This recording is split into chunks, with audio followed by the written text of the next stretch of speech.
जय माताजी मित्रों, मारी चेनल ममतानी रसोई में तमारुं स्वागत है। आज આપણે બનાવીશું હોટેલના પંજાબી શાકને પણ ભૂલાવી દે તેવું નવું શાક। તો ફક્ત 5 જ મિનિટમાં આ શાક બનીને તૈયાર થાય છે। તો ઘરમાં કંઈ લીલા શાકભાજી ના હોય અથવા લીલા શાકભાજી ખાવાની ઈચ્છા ના હોય અને કંઈક ચટપટું નવું શાક ખાવાની ઈચ્છા હોય ત્યારે તમે આ શાકને ફક્ત 5 મિનિટમાં બનાવી શકો છો અને ખાવામાં એટલું ટેસ્ટી બને છે કે બધાને ઘરમાં ખૂબ જ પસંદ આવશે। તો આ શાક બનાવવા માટે ના આપણે કોઈ ચવાણાનો ઉપયોગ કરીશું કે ના કોઈ પાપડનો, છતાં પણ આ શાક એટલું ટેસ્ટી બને છે કે તમે એકવાર ચાખશો તો વારંવાર બનાવશો અને હોટેલના શાકને તો ભૂલી જ જશો। તો આપણે શાક બનાવવાની રેસીપી શરૂ કરીએ। ગેસ પર આપણે કડાઈની અંદર 4 ચમચી જેટલું તેલ લીધું છે। તો તેલ તમે જે રીતે ઘરમાં ખાવાનું પસંદ કરતા હોય તે પ્રમાણે વધારે કે ઓછું લઈ શકો છો। હવે તેલ આપણું થોડું ગરમ થાય એટલે તેની અંદર અડધી ચમચી રાઈ ઉમેરીશું।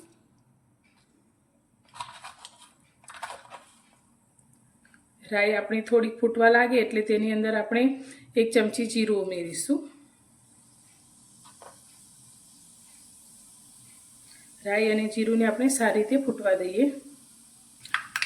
તો રાઈ આપણી ફૂટી ગઈ છે તો થોડી અંદર હિંગ એડ કરીશું। સાથે આપણે થોડા મીઠા લીમડાના પાન લઈશું। હવે અત્યારે મેં 2 મીડિયમ સાઇઝની ડુંગળીને આ રીતે ઝીણી કટ કરી છે તે આપણે કઢાઈમાં લઈ લઈશું।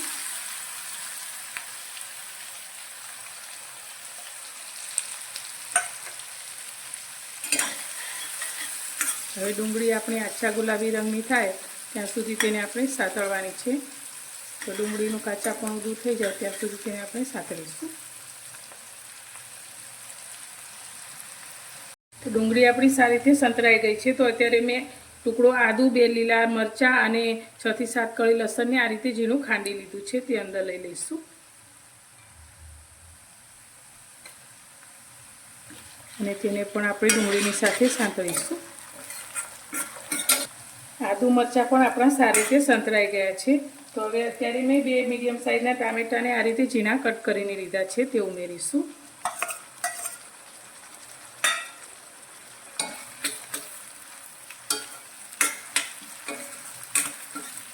સારી રીતે મિક્સ કરી લઈશું। હવે ટામેટા આપણા ઝડપથી સોફ્ટ થઈ જાય તેના માટે અત્યારે તેની અંદર આપણે મીઠું એડ કરીશું। તો અત્યારે 1 ચમચી જેટલું આપણે મીઠું લઈશું।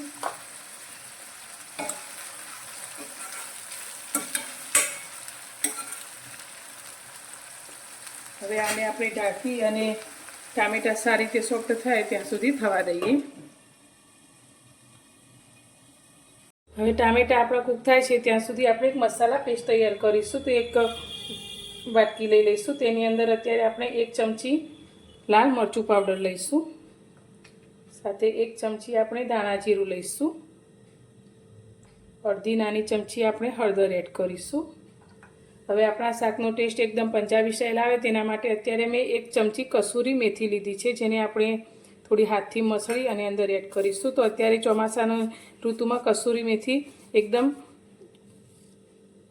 સોફ્ટ થઈ જતી હોય છે, તો તેને આપણે ગેસ પર તવી ઉપર થોડીક શેકી લેવાની જેથી થોડી ડ્રાય થઈ જાય। હવે બધા જ મસાલાને સારી રીતે મિક્સ કરી લઈશું। આની અંદર આપણે 4 થી 5 ચમચી જેટલું પાણી રેડીશું અને બધા જ મસાલાને સારી રીતે મિક્સ કરી અને આ પાણીમાં પલળવા દઈશું।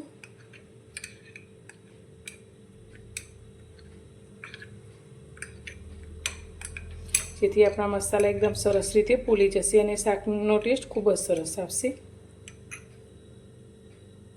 તો હવે આપણે ટામેટા ડુંગળીને જોઈ લઈશું। તો વચ્ચે વચ્ચે 1-2 વાર મેં તેને હલાવેલું તો તમે જોઈ શકો છો એકદમ સરસ એવા ટામેટા આપણા સોફ્ટ થઈ ગયા છે। તો આ રીતે ચમચાથી થોડું પ્રેસ કરીશું। તો તમે ટામેટાના ટુકડાની જગ્યાએ તેની પ્યુરી કરીને પણ લઈ શકો છો।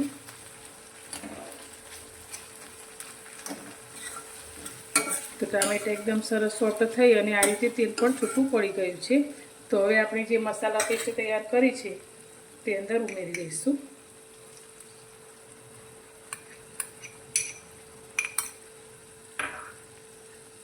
અને હવે આને આપણે સાંતળીશું। તો બધું જ પાણી અંદર જે આપણે લીધું છે તે બળી જાય અને મસાલા આપણા સારી રીતે પાકી જાય ત્યાં સુધી તેને થવા દઈશું.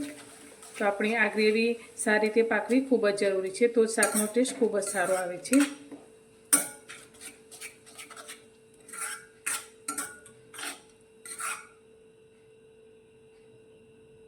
તો મસાલામાં રહેલું બધું જ પાણી આપણું બળી ગયું છે ને તમે જોઈ શકો છો આ રીતે તેલ છૂટું પડી ગયું છે અને મસાલા એકદમ સરસ એવા આપણા પાકી ગયા છે. તો ગેસની ફ્લેમ અત્યારે એકદમ સ્લો કરી દઈશું. હવે આની અંદર મેં અત્યારે એક નાની વાટકી જેટલું દહીં લીધું છે, જેને આપણે ફેટી લીધું છે, તે અંદર ઉમેરીશું.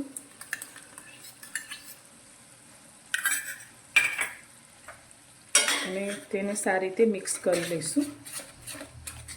તો દહીં ઉમેરતી વખતે ગેસની ફ્લેમ એકદમ સ્લો કરી દેવાની, જેથી દહીં આપણું બિલકુલ ફાટશે નહીં.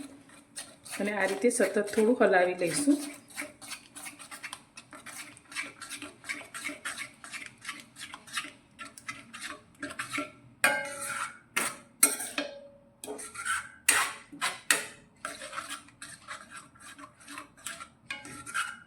તો 1-8 મિનિટ આપણે તેને થવા દઈશું. તો 1 મિનિટ પછી આપણે જોઈએ તો એકદમ સરસ એવી ગ્રેવી આપણી તૈયાર થઈ છે. તો ગ્રેવી અત્યારે થોડી ઘટ છે. તો હવે તેને પાતળી કરવા માટે આપણે જે વાટકીથી દહીં લીધું છે તે જ વાટકીથી આપણે 1 વાટકી જેટલું પાણી ઉમેરીશું.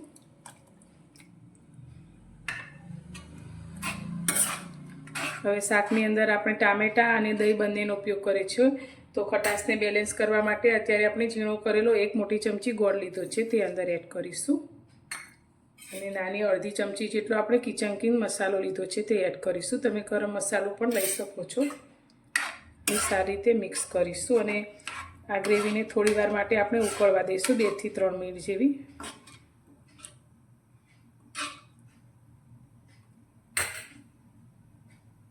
ગ્રેવી આપણી એકદમ સરસ રીતે ઉકળવા લાગી છે. તો હવે આની અંદર આપણે જે મેઇન વસ્તુ ઉમેરવાની છે તે લીધા છે આપણે સિંગ ભુજિયા, જે 10 રૂપિયાના પેકેટમાં આપણને મળી જાય છે.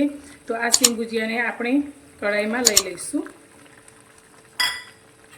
અને સારી રીતે મિક્સ કરી લઈશું. હવે 1 જ મિનિટ માટે આપણે આ શાકને ઢાંકી અને થવા દઈશું. બહુ વધારે સમય સુધી આપણે તેને નથી રાખવાનું, પણ 1 જ મિનિટ આપણે તેને થવા દઈશું મીડિયમ ગેસની ફ્લેમ પર.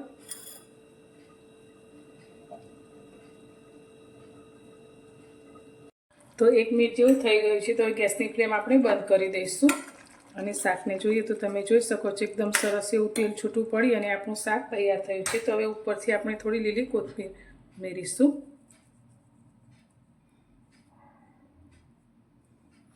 તો તૈયાર છે આપણું આ સિંગ ભુજિયાનું શાક, જે પાટણમાં ખૂબ જ પ્રખ્યાત છે. તો રોટલી, ભાખરી, પૂરી, પરાઠા સાથે આ શાક ખૂબ જ ટેસ્ટી લાગે છે. તો તમને મારી આજની આ શાક બનાવવાની રેસીપી કેવી લાગી? જો પસંદ આવી હોય તો વિડીયોને લાઇક કરજો, શેર કરજો અને મારી ચેનલ પર નવા છો તો ચેનલને સબસ્ક્રાઈબ કરવાનું બિલકુલ ભૂલતા નહીં. તો ફરી મળીશું એક નવી જ રેસીપી સાથે નવા વિડીયોમાં.